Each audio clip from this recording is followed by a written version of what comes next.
Breaking news বিষয় নিয়ে আপনার মতামত কমেন্টে জানান এবং প্রতিদিন দেশের আপডেট খবর পেতে পেজটি ফলো দিয়ে রাখুন। ময়মনসিংহ জেলা প্রতিনিধি মোহাম্মদ মাসুদ আলম ভূঁইয়ার তথ্য ও ছবিতে প্রেস রিপোর্ট।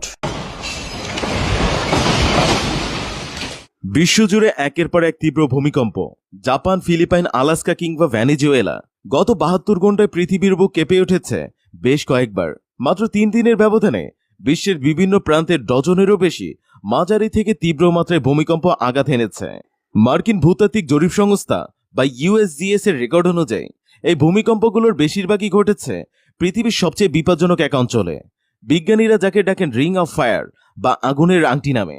হঠাৎ করে যেন প্রশান্ত সাগরের এই রিং অফ ফায়ার অঞ্চলটি প্রচণ্ড ক্ষিপ্ত হয়ে উঠেছে।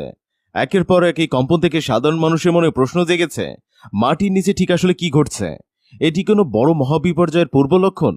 গত কয়েকদিনের খবরের দিকে তাকালে দেখা যাবে সবচেয়ে বড় ধাক্কাটি এসেছে প্রযুক্তির দেশ জাপানে। দেশটির ইয়াতো উপকূলের কাছে আঘাত এনেছে শক্তিশালী 6.9 মাত্রার একটি ভূমিকম্প।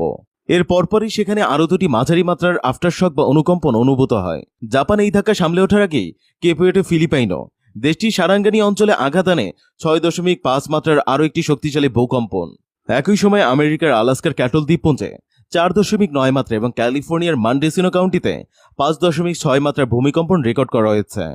তবে এই 72 ঘন্টায় সবচেয়ে রহস্যময় ও আতঙ্কের ঘটনাটি ঘটেছে রিং অফ ফায়ারের সীমানা ঘেঁষা লাতিন আমেরিকার দেশ ভেনেজুয়েলায়। সেখানে প্রায় একই সময় আঘাত এনেছে 7.2 ও 7.5 মাত্রার প্রলয়ঙ্কারী জোড়া ভূমিকম্প, যাকে বিজ্ঞানীরা বলেছেন টুইন অর্থকোয়েক। অর্থাৎ প্রায় কাছাকাছি সময় এবং একই এলাকায় পরপর দুটি বিশাল ফাটল বা ফল্ট লাইন ভেঙে এই প্রচণ্ড শক্তির সৃষ্টি হয়েছে, যা পুরো বিশ্বকে চমকে দিয়েছে। সহজ ভাষায় বলতে গেলে প্রশান্ত সাগরকে ঘিরে ওঠা প্রায় 40,000 কিলোমিটারের দীর্ঘ একটি ঘোড়ার খুরের মতো অঞ্চলকে রিং অফ ফায়ার বলা হয়। আমাদের পৃথিবীর উপরিভাগ কিন্তু কোনো আস্ত গোলক বা ফুটবল নয়। এটি মূলত কিছু ছোট বড় টুকরো বা টেকটনিক প্লেটের সমন্বয়ে গঠিত। এই প্লেটগুলো মাটির নিচে গলিত ম্যাগমার উপর সবসময় ভাসছে এবং খুব ধীরগতিতে নড়াচড়া করছে। রিং অফ ফায়ার অঞ্চলে এরকম বেশ কয়েকটি বিশাল প্লেটের সীমানা বা কিনারা রয়েছে। যখন একটি প্লেট আরেকটি প্লেটের মুখোমুখি হয় কিংবা একটির নিচে আরেকটি ঢুকে যায়, তখনই মাটির নিচে প্রচণ্ড চাপের সৃষ্টি হয়। আর এই চাপ যখন সহ্যসীমা ছাড়িয়ে হঠাৎ করে মুক্ত হয়, তখনই উপরের পৃথিবী ভয়াবহভাবে কেঁপে ওঠে। বিশ্বের প্রায় 90% ভূমিকম্প ঘটে এই রিং অফ ফায়ার অঞ্চলে। প্রশ্ন হচ্ছে, গত 72 ঘন্টায় বিশ্বজুড়ে পরপর ঘটে যাওয়া এই ভূমিকম্পগুলো কি একে অপরের সাথে সংযুক্ত?